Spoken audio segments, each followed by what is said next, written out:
నమస్కారం ప్రజలారా, ఈరోజు పేపర్లోని ముఖ్యాంశాలు చూసుకుంటే, అలాగే ఈరోజు ఆగస్టు 15 అండి. అందరికీ ఇండిపెండెన్స్ డే శుభాకాంక్షలు అండి.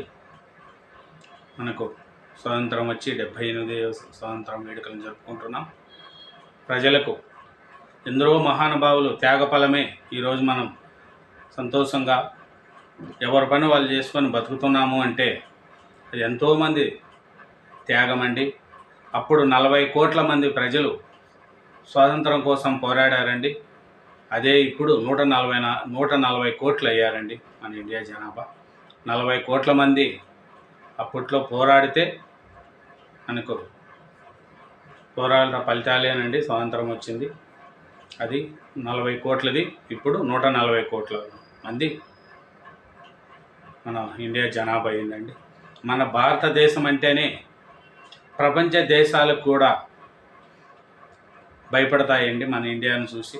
ఎందుకంటే అన్ని మతాల వాళ్ళు, అన్ని కులాల వాళ్ళు సంతోషంగా ఎవరి పని వాళ్ళు, వ్యాపారం చేసుకునే వాళ్ళు వ్యాపారం, ఉద్యోగం చేసుకునే వాళ్ళు ఉద్యోగాలు చేసుకొని బతుకుతున్నారంటే అది మన భారతదేశం యొక్క గొప్పతనం అండి. కులాలు మతాలు అందరూ కలిసిమెలిసి మన భారతదేశంలో ముందుకు సాగుతుందండి. ప్రపంచ దేశాలకు అన్నం పెట్టే భారతదేశం అవుతుందండి ఇంకా కొన్ని రోజులకు. 2047 సంవత్సరానికి మన భారతదేశం ప్రపంచ దేశాలలో కల్లా నెంబర్ 1 దేశం అయ్యే స్థితిలో ఉందండి. అందుకనంటే అంత డెవలప్మెంట్ దిశగా మన భారతదేశం ముందుకు పోతుంది. భారతీయులందరూ ఎక్కడున్నా ఒకటేనండి. కులం మతం ఏమీ లేదండి. భారతీయ ఎవరు మీరంటే మన భారతీయులం, ఇండియన్ అని చెప్పుకోవాలి. అందరూ బాగుండాలి అనేదేనండి. మనకు 78వ స్వాతంత్రం జరుపుకుంటున్నామంటే 78 సంవత్సరాలు గడిచిపోయింది. కాబట్టి భారతీయ దేశం ముందు ఇంకా డెవలప్మెంట్ అవ్వాలని, ప్రతి ఒక్కరూ ఉన్న స్థానానికి ఎదగాలని, భారతదేశం గర్వంగా తలెత్తుకొని ఎవరు మీరంటే నేను భారతీయుణ్ణి అని చెప్పుకునే స్థితిలో భారతదేశం ముందుకు సాగుతుందండి. కాబట్టి ఈరోజు ఆగస్టు 15 అండి. అందరికీ శుభాకాంక్షలు చెప్పుకుంటూ, అలాగే నా ఛానల్ను సబ్స్క్రైబ్ చేయండి, నా వీడియోని లాస్ట్ వరకు చూడండి. ఈరోజు చూసుకుంటే పక్క రాష్ట్రాలతో కాదు ప్రపంచంతోనే మా పోటీ. హైదరాబాద్ లాంటి నగరం, ఔటర్ రింగ్ రోడ్, అంతర్జాతీయ విమానాశ్రయం మరి ఎవరికీ లేవు. ఎవరు పాలించినా తెలంగాణలో ప్రగతి ఆగలేదు. కాంగ్రెస్ హయాంలోనే ఐటీ రంగానికి పునాది. బాబు వైఎస్ సైబరాబాద్ను అభివృద్ధి చేశారు. 4వ నగరాన్ని మేము నిర్మించుకున్నాము. ప్రపంచాల అవసరాలు తీర్చే విధంగా 4th సిటీ. $1 ట్రిలియన్ తెలంగాణే మా సంకల్పం. రేవంత్ రెడ్డి. కాగ్నిజెంట్ నూతన ప్రాంగణాన్ని ప్రారంభించిన సీఎం. కాగ్నిజెంట్ క్యాంపస్ ప్రారంభోత్సవ కార్యక్రమంలో సీఎం రేవంత్, చిత్రంలో మంత్రి శ్రీధర్ బాబు. నేడు 3వ విడత మాఫీ. 2 లక్షల దాకా రుణాలున్న ఖాతాలలో జమ. వైరా సభలో చెక్కులు అందజేయనున్న రేవంత్. ఈ విడతలో 6,000 కోట్లు 6 లక్షల మందికి లబ్ధి. ఆర్బీఐ ఈ ఏలం ద్వారా సర్కారుకు రుణము. 2 లక్షలకు మించి రుణమాఫీ. 15 ఆగస్టు తర్వాత సీఎం కిసాన్ రూల్స్ అమలులో తగ్గునున్న భారము. 26,000 కోట్లతో మాఫీ ప్రక్రియ పూర్తి. 3వ విడత రుణమాఫీ కూడా ఈరోజు జమ చేస్తున్నారండి. రేవంత్ రెడ్డి గారు కూడా మొత్తం పెట్టుబడులు తెలంగాణ కోసం చాలా పెట్టుబడులు తీసుకొస్తున్నాడండి. అట్లాగే నేడు సీతారామ ఎత్తిపోతల గలగల ప్రారంభించనున్న ముఖ్యమంత్రి రేవంత్. బీఆర్ఎస్వి చిల్లర రాజకీయాలు. తుమ్మల నాగేశ్వరరావు. సుంకేజ్ల ప్రాజెక్టు డైరెక్టర్పై బదిలీ వేటు. 4 వాటర్ బోర్డు అధికారులు సస్పెన్షన్. రచ్చనగూడ కూలిన ఘటనపై ప్రభుత్వం సీరియస్. విచారణ కమిటీ నివేదికతో అధికారులపై చర్యలు. ప్రాజెక్టు నిర్మాణ సమస్యకు షోకాజ్ నోటీసులు. 504 అడుగుల టెన్నెళ్లలో సాగర్ వైపు మట్టిని తొలగించుకుంటే ప్రమాదం తప్పేదన్న అభిప్రాయము. సుప్రీంలో రాష్ట్ర సర్కారుకు ఊరట. ఎమ్మెల్సీల నియామకాల్లో హైకోర్టు ఆదేశాలు స్టే. కొత్త ఎమ్మెల్సీల నియామకంపై స్టేకి నో. అలా చేసే గవర్నర్ రాష్ట్ర ప్రభుత్వ హక్కులను హరించినట్లే అన్న ధర్మాసనం.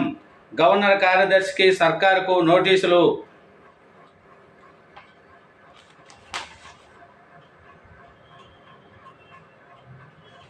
కన్న తండ్రి కాలయముడు. పెద్ద అయితే పెళ్లి చేయలేనని 9 ఏళ్ల కూతుర్ని చంపిన తండ్రి కిరాతకుడు ఎదవ. రెప్పలా కాపాల్సిన కన్న తండ్రి ఆ పాప పాలిట కాలయముడు. ఎదుగుతున్న కుమార్తెను పెళ్లి చేయగలమో లేదో అని అతిగా ఆలోచించి ఆమె ప్రాణాలు తీశాడు. మెదక్ జిల్లా ఎలుర్తి పంచాయతీ పరిధిలోని సేరీల గ్రామంలో జరిగిన ఈ ఘటన ఆలస్యంగా వెలుగులోకి వచ్చింది. చూడండి. జగన్ అక్రమాస్తుల కేసు విచారణ నుంచి తప్పుకున్న న్యాయమూర్తి. ఏపీ మాజీ సీఎం జగన్ అక్రమాస్తుల కేసులో కీలక పరిణామం చోటు చేసుకున్నది.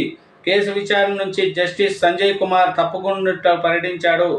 జగన్ అక్రమాస్తుల కేసులకు సంబంధించి నమోదైన సిబిఐ కేసుల్లో తీర్పు వెలువడిన తర్వాత ఈడీ కేసుల్లో తీర్పులు ఇవ్వాలని గతంలో తెలంగాణ హైకోర్టు ఆదేశించింది.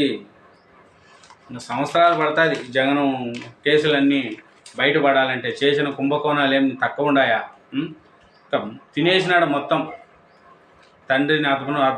తండ్రిని పెట్టుకొని కోట్లు తినేశాడు. ఇప్పుడు సీఎం అయినాడు, మొత్తం కోట్లు తినేసినాడు. ఆంధ్ర రాష్ట్రాన్ని నాశనం చేసేసింది. అప్పుడు ఉమ్మడి ఆంధ్రప్రదేశ్ను తినేశాడు. ఇప్పుడు సీఎం అయినాక ఆంధ్రప్రదేశ్ను మొత్తం నాశనం చేసింది.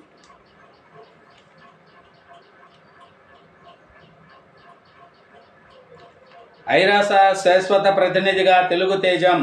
పర్వతనేని హరీష్కు అపూర్వ గౌరవం. 3 దశాబ్దాలుగా దౌత్య సేవలు. ప్రస్తుతం జర్మనీ రాయబారిగా, ఉస్మానియాలో ఇంజనీరింగ్, కోలకత్తా ఐఐఎంలో మేనేజ్మెంట్ కోర్స్. అధ్వానంగా పురపాలన. గ్రేటర్లో గాడి తప్పిన పరిస్థితులు. రోడ్డుపై చెత్త కుప్పలు, మురుగు ప్రవాహము.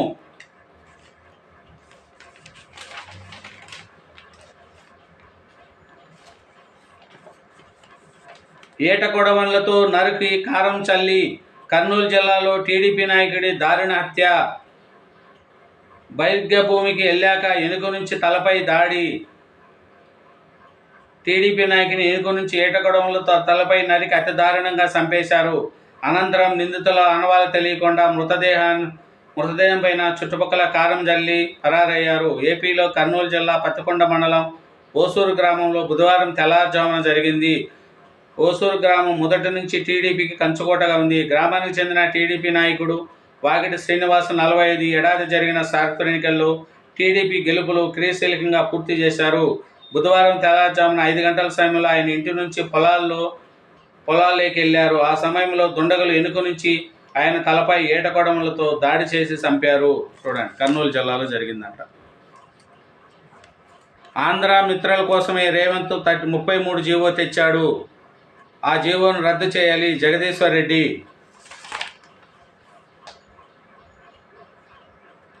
సర్దార్ పటేల్ విగ్రహానికి పూలమాలలేసి నివాళులర్పిస్తున్న కిషన్ రెడ్డి. దేశ సమైక్యత ప్రతి ఒక్కరి బాధ్యత. రాష్ట్ర బడ్జెట్లో హైదరాబాదును విస్మరించారు కేంద్ర మంత్రి కిషన్ రెడ్డి.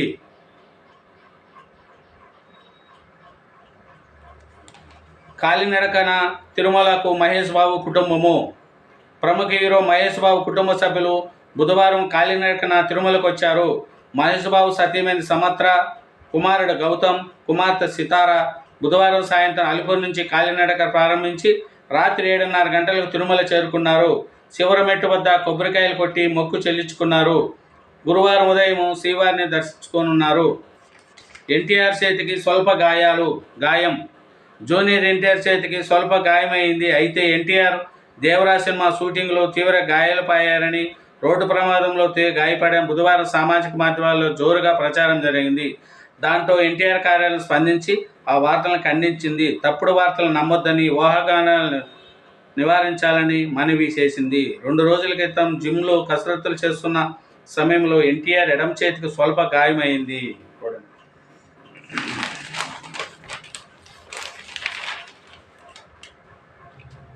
మిగులు బడ్జెట్ రాష్ట్రాన్ని కాంగ్రెస్ అప్పులో ఊబిలోకి నెట్టింది. ఒక కొత్త ప్రాజెక్టు కూడా లేకుండానే 8 నెలల్లో 50,000 కోట్ల అప్పులు తెచ్చాడు కేటీఆర్. నివాస ధృవీకరణ ఉంటే దరఖాస్తులు స్వీకరించండి. కాజోల్ హెల్త్ యూనివర్సిటీకి హైకోర్టు ఆదేశాలు.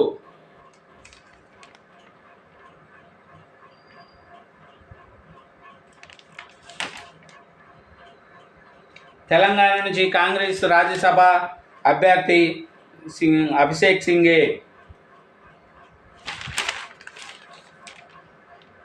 మహిళా పథకాలు ఎగతాళి చేస్తున్న వాళ్లకు బుద్ధి చెప్పండి. ఎన్కౌంటర్లతో సమాజంలో మార్పు రాదు. శ్రీనిధి సర్వసభ్య సమావేశంలో మంత్రి Seethakka. Thank you very much అండి. నా ఛానల్ సబ్స్క్రైబ్ చేయండి, నా వీడియోని లైక్ చేయండి. Thank you.